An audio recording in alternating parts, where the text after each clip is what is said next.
All'onorevole Schaake per 1 minuto e 30. Thank you, President, Commissioner, dear colleagues. The campaign season has clearly started in the United States, which means that there is less and less focus on the rest of the world. In Europe, even though unfortunately we cannot elect the President of the Commission or the Council, we are equally inward focused. This is undesirable and even dangerous. In times of crisis, and perhaps especially in times of crisis, we must work hard and work together to resist nationalism and protectionism and to break down existing non-tariff barriers specifically. This House has voiced its concern with the Buy American clauses that are being proposed in the context of Growth and Job Acts in the United States. There is already a huge discrepancy between the openness of the European public procurement space for US bidders compared to the closed US market for EU-based companies to bid on tenders. The US business community is also worried that Buy American clauses will hurt exports and would undermine instead of foster growth. The US shouldn't alienate, but rather embrace its European allies. This is the moment to work towards a comprehensive transatlantic jobs and growth initiative.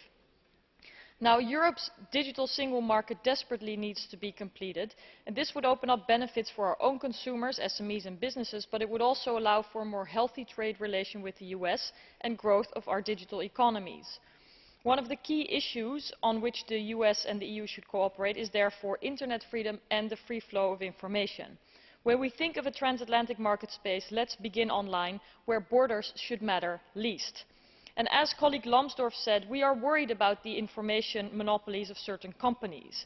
We must cooperate on standards, but I urge the Americans to think twice before adopting the Protect IP Act or the Stop Online Piracy Act, which would lead to the arms of US law enforcement to span all of the world. And it would make the US lose its moral authority. Imagine how the responses would be if China would take down websites in the US or in Europe itself. We should not want this to happen.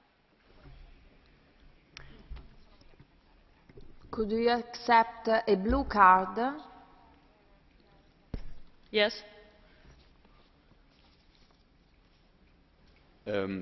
Ich nutze die Gelegenheit, die Kollegin Schaake ist eine der kompetentesten Kolleginnen, wenn es um die Fragen des Internet und der Informationsfreiheit und des